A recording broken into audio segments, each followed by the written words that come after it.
Magandang gabi sa inyong lahat at sa atin din mga taga-Tarlac.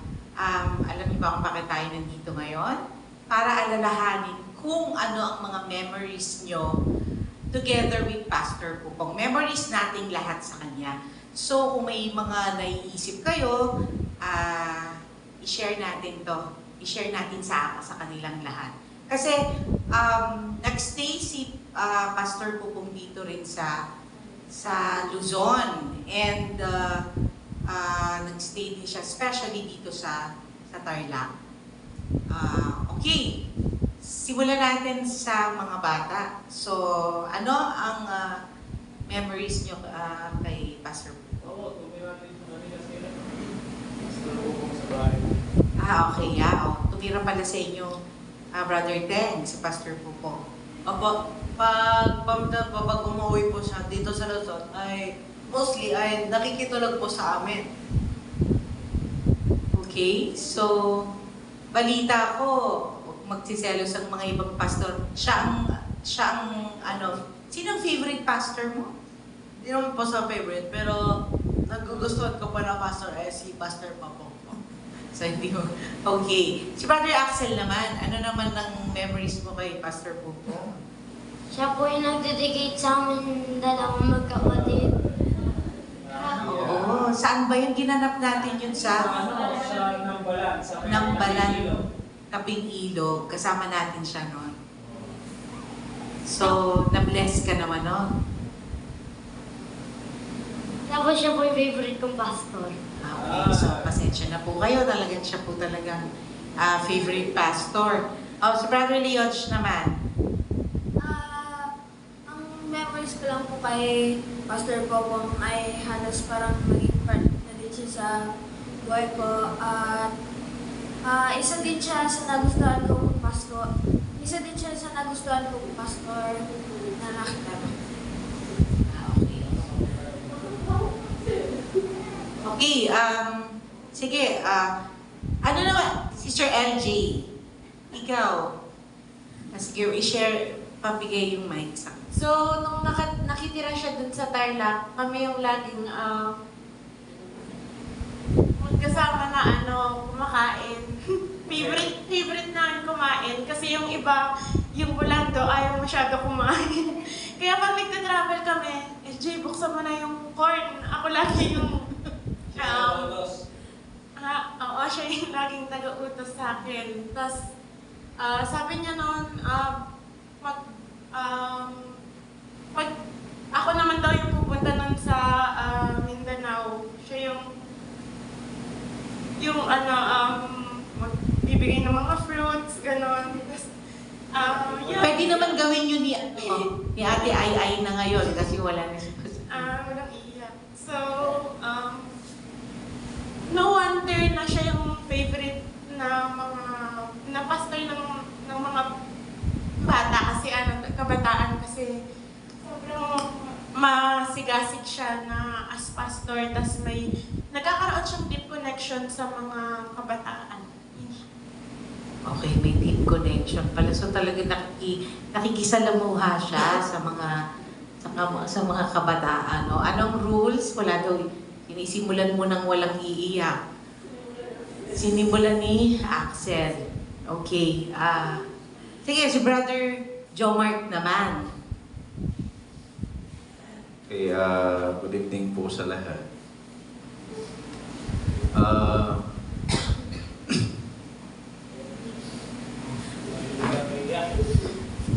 Oo nga, sabi walang iiyak. Okay, go. Isa po ako sa mga tao na matagal na kasama ni Pastor Corpez. Kasi nga,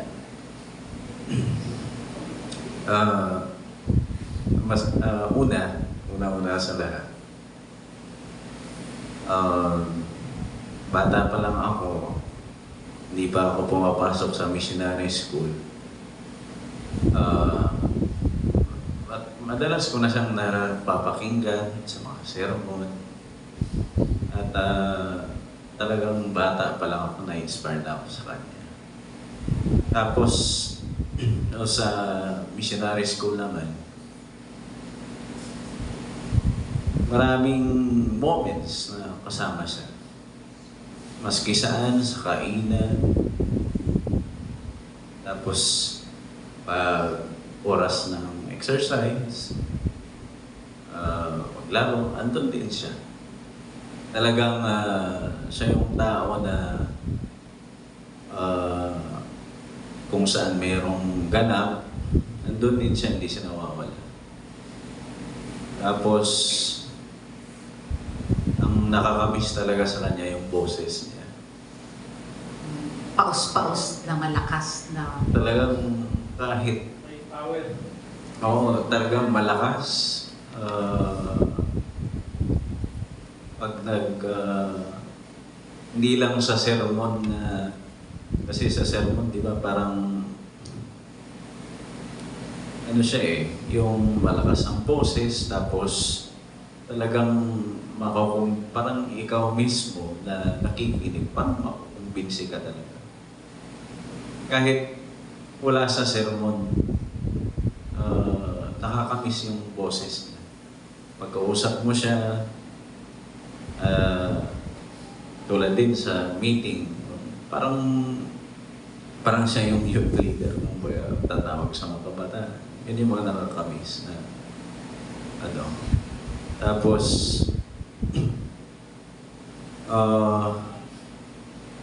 yun nga, maraming moments, marami ding advices akong nakuha kay Pastor. Marami siyang advices na binigay sa akin. Maski anong aspeto ng buhay, physical, mental, social, spiritual. Kasi matagal ko rin talaga siyang nakasama sa missionary. Nagpunta kami kahit saan-saan, buong Luzon. Punta kami ng Norte, Central. At yun nga, dahil din sa kanya, siya rin yung parang naging tulong. Okay? Parang siya rin yung naging tulay na makilala ko rin yung asawahin. Mapapangasawa.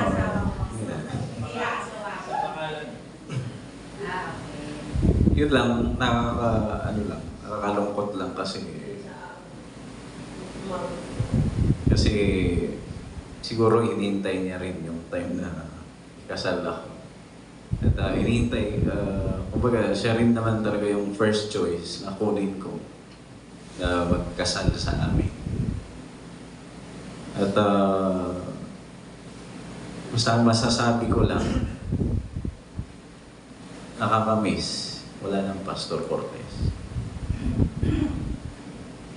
Parang, siya, kakaiba kasi, kakaibang tao. Siya yung tao na kahit na maangat ang buhay, hindi niya nakakalimutan yung pinanggalingan niya. Galing sila sa hirap, marunong din siya makisama sa mga tao na simpleng tao.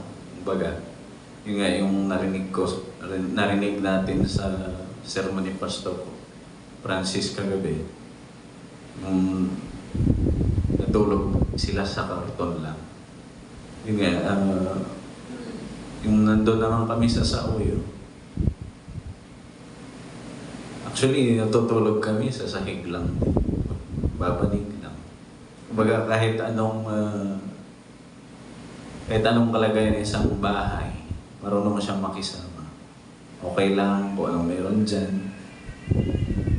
Hindi siya nagre-reklamo sa makakain kung ano lang din meron dyan. Kakain din siya. Yun nga, isa rin yung hindi ko makakalimutan sa karakter niya.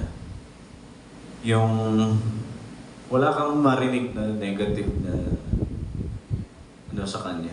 Talagang puro encouragement. Tapos,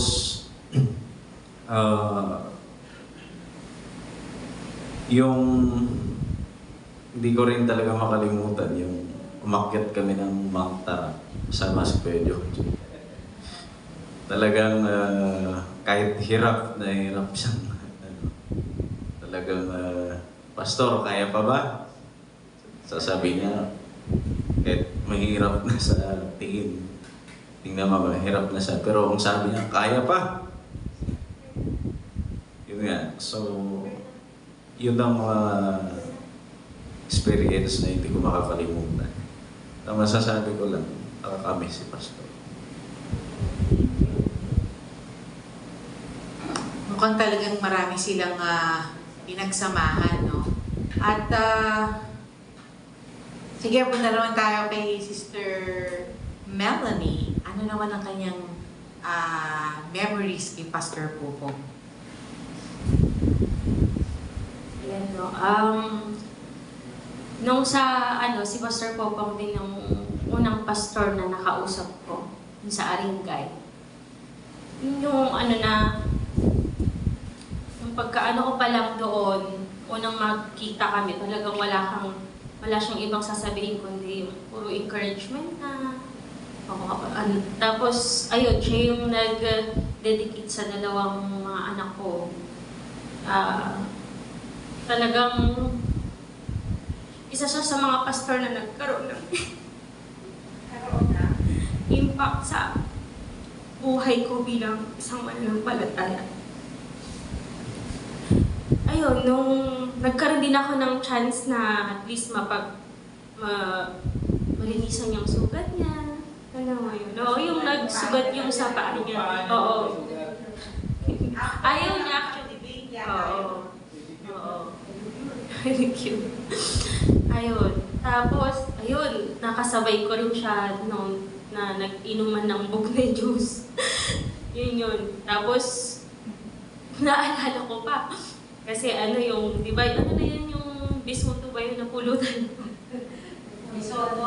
Bisudo, oo. Kasi dahil konti na lang, napansin ko siya, inuunti-unti niya yun. Pero yung unti-unti niya na pinuputol ko doon.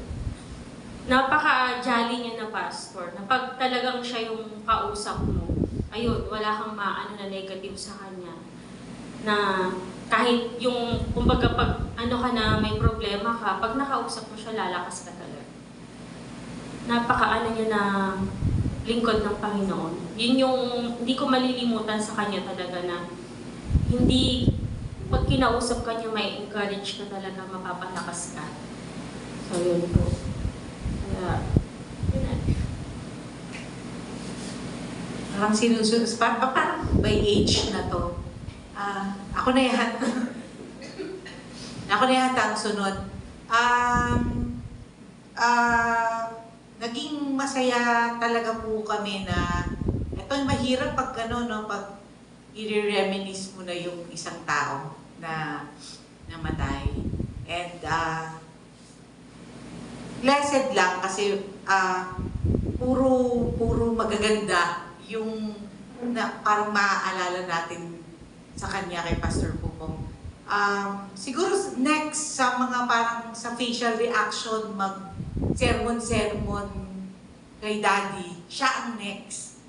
Sabi niya, hindi naman ako nag-idol, pero parang siya ang lagi yung parang nilulook up lagi daw si Pastor Joel mag-sermon, kaya nga, pati yung mga reaction, yung mga facial expression, mamimiss natin siya sa ganon, yung ganon na mag-sermon siya. Kaya parang kahit mag-meeting kayo, worship na 3 lang kayo, dahil sa lakas ng boses niya, akala mo, ang mga attendees dun sa parang kahit worship, parang ang dami-dami, dahil ganun siya ka-jolly, ganun ka-alive yung pag-sermon niya.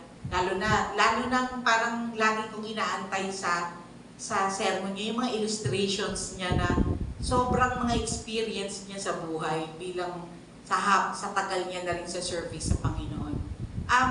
May isa lang na tumatak sa akin na hindi ko makakalimutan na sinabi niya during kadalagahan ko pa.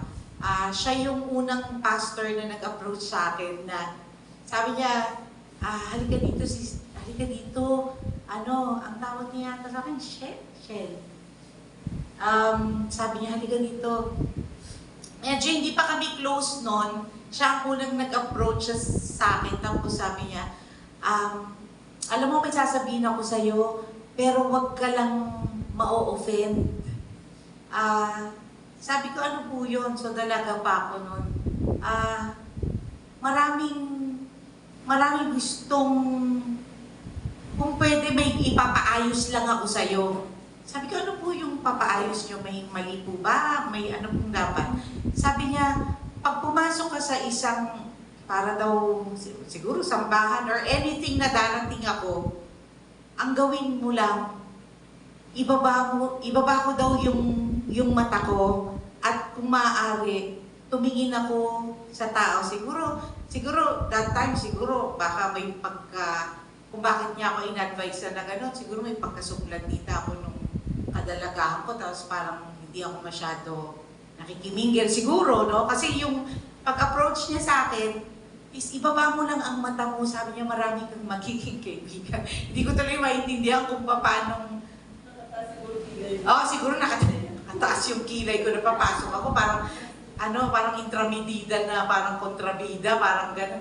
Sabi niya, alam mo, pag ginawa mo yun, marami ka nang magiging kaibigan, maraming lalapit sa'yo kasi maraming gustong makipag-kaibigan sa'yo. Pero siguro, naririnig niya yon at siguro pinarating niya sa akin na in a manner of love na hindi offending yung approach niya.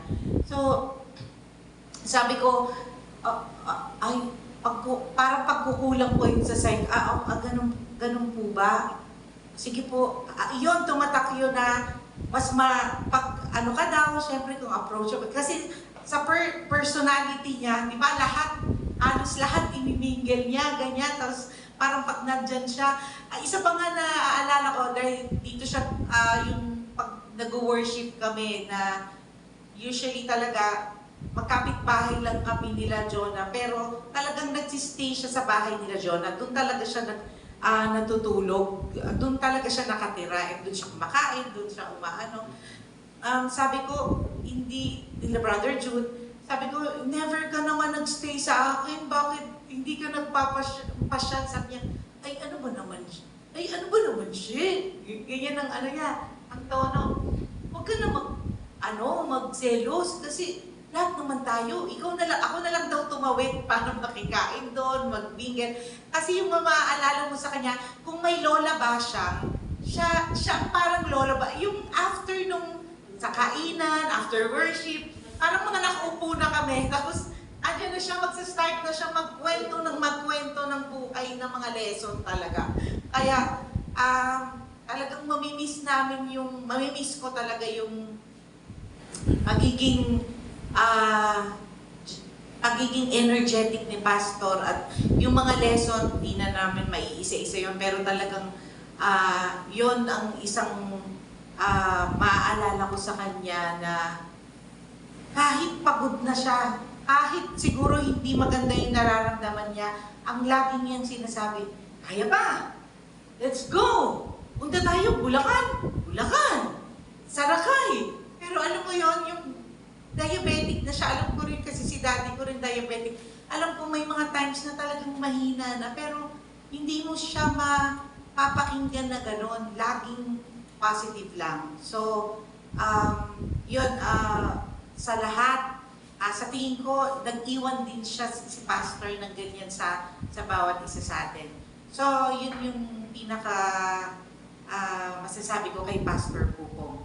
Okay, next na yata si Sister Jonalyn.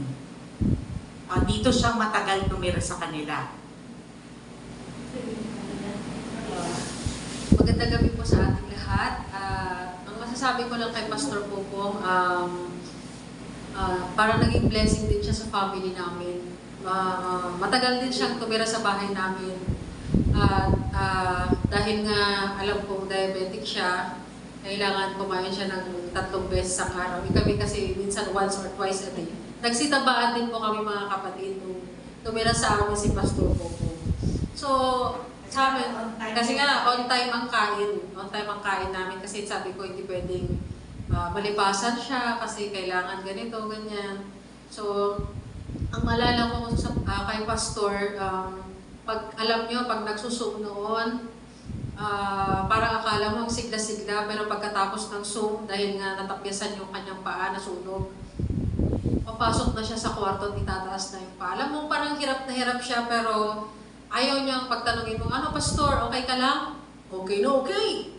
Gaganon-ganon siya. So, hindi yung pero nakikita niyo sa online na parang ang lakas niya, pero sabi ko, next time isama mo na yung misis mo. Sabi ko, kasi hindi ko alam kung ano ba talaga, kung paano ko siya anuhin yung alagaan ng, iba kasi yung pag-aalaga ng misis, pero alam ko naman na may mga pagkakataon na hindi, Pero yung naalala ko kay Pastor na lahat ng, isa siya sa mga pastor na naging kabahagi ng buhay din namin sa Bulando family. Na wala kang marinig sa kanya na yung gaya sinabi ng mga ibang kapatid na walang ibang kahit na sabi mo pwede nga siya nang magtampo sa iba pero parang wala kang maririnig na negative sa ibang tao. Na although may mga pero wala talaga, wala. Kaya sabi ko parang nagustuhan niya rin siya ng anak ko eh. Sabi ko parang si Pastor Bubong, andyan. Kasi parang siya yung pastor na kaya niyang makipag-deal sa all walks of life na kahit sino ba dyan, matanda, bata, dalaga, binata, may asawa o wala. Mga ganyan po yung mga kaya niya pong kay pastor, ganyan siya. At yun nga sabi ko nga, masaya siyang kasama. Yun, sabi ko nga, pag sa pastor, hindi man natin alam kung anong kalooban ng Diyos, pero sana, iba talaga si pastor. Iba siya sa pastor na, parang wala na siyang katulad na pastor. Okay, napakahirap mag-alala, no? Pero parang itong inaalala natin, parang nagbabalik yung mga saya, yung mga ngiti na mga experiences natin na kasama natin siya. So, makikita natin dito kung sino mas matanda na, mas bata. Si Brother Jojo, Brother Bernard. Brother Bernard. Oh, akala ko mas bata.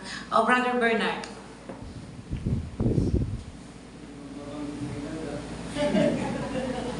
Magandang gabi po sa ating lahat. At una po ay pinapaabot po namin ang pagkikiramay at kay Sister Gwilhin sa kanyang mga anak. Si Pastor Cortez ay hindi po namin makakalimutan ang mga panahon na kami po ay naging kasama niya dito sa Luzon. Ay masabi po namin na sa kanyang kalagayan, nung mga huling nandito po siya sa Luzon, kasama po namin, ay ginawa po namin ang makakaya po namin upang siya po ay maalalayan. At hindi ko po malilimutan yan dahil habang ako ay kasama, gabi-gabi ay minamasas ko po siya. Kung gaano po katagal na siya ay nandito at kasama ko, walang gabi halos na hindi ko po siya minamasas. Dahil sa kanyang kalagayan, kagaya sa napunta kami ng Mindoro, ay iisa lamang kaming kwarto, ay nakikita namin sa kanya yung kanyang pagtitiis dahil lang sa gawain. At makita namin siya na nakaupo lang samantalang kami ay nakatulog na. Pag magising kami ay makikita namin na nakaupo lang siya. Maaaring hindi namin alam kung anong ginagawa niya, pero madalas ay parang nananalangin po siya dahil hindi naman po siya makatulog. Pero mga susunod na naman gabi, bago matulog, massage na naman po. At sabi niya, Brad, salamat dahil kahit papano, pag namamassage ako, ay nakakatulog ako ng mga 2 o 3 oras. Malaking bagay na yon. Kaya ang ginawa namin ay halos gabi-gabi kapag kasama po ako ay namamassage po siya. At yan po ang mga bahagi ng siya po ay aming kasama ay hindi po namin makakalimutan kung ano po siya, anong klaseng minister. At siya po, sa pagkakilala po namin, siya po yung tao na wala pong itinatanging na tao. Ano man ang kalagayan, estado, ay kanyang nilalapitan. At hindi mo makitaan ng bilang pastor yung pa-importante. Kahit saan matulog yan dahil kaya niyang matulog. So, at ang isa sa hindi ko makalimutan din ay yung bang mga tanong kapag may tinatanong ka ay wala kang tanong na hindi niya sasagutin. Maging sa medyo malalalim na mga tanong, sa amin lang dalawa yon at kami lang nakakaalam, ay nasisiyahan po ako dahil yung po ay lahat ay mayroong kasagutan. At ganun pa man, hindi po namin makakalimutan si Pastor Cortez. Ang mga pagkakataon na kami po ay magkakasama. At siya rin po, pahabol ko, na siya rin po yung dahilan na ako po ay nakabalik bilang part-time sa gawain. Dahil noong mga 2007 ay naging part-time na rin po ako. At marami na pong mga pagkakataon na may nagkakausap sa akin na kung pwede ay bumalik na ako. Ang sabi ko laging madalas na sinasagot, pabalik naman po ako at hindi ko naman po tatanggihan yan kung yan po ay panawagan pero volunteer lang. Pero nung siya po ay sumadya sa akin dahil ako po ay namundo kasama si Brother John at Brother Jojo at bundok po ng Pampano yun. Hindi naman po ako naging PA. Siya po yung kinausap po ako na bumalik na dahil kailangan. At ako naman po ay kasi sa mga binitawan ko na salita ay hindi ko matanggihan yung kanyang pakiusap. So yan po ay mga alaala sa mga nagawa ni Pastor Cortez dito sa Luzon.